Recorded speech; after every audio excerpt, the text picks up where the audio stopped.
Mabibilis na balita po tayo. Arestado ang isang lalaki matapos umanong manuntok na isang habal-habal rider sa Tondo, Maynila. Ayon sa mga pulis, sinita ng rider ang lalaki dahil malikot daw ito habang nasa biyahe. Nanuntok at nanutok pa raw ng sumpak ang suspect na nakainom umano. Nagsumbong ang rider sa pulis kaya nahuli ang suspect at na-recover ang sumpak.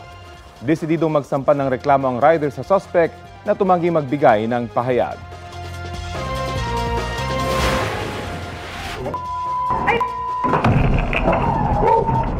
Hindi na nakaiwas ang sasakyang yan sa karambola ng ilan pang sasakyan sa Rosario, Batangas.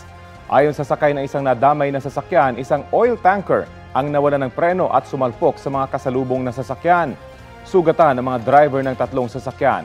Nag-uusap na rin ang mga nadamay sa aksidente habang patuloy ang investigasyon ng mga otoridad. Kapuso, alamin ang maiinit na balita. Bisitahin at mag-subscribe sa GMA Integrated News sa YouTube. Sa mga kapuso abroad, samahan nyo kami sa GMA Pinoy TV at sa www.gmanews.tv.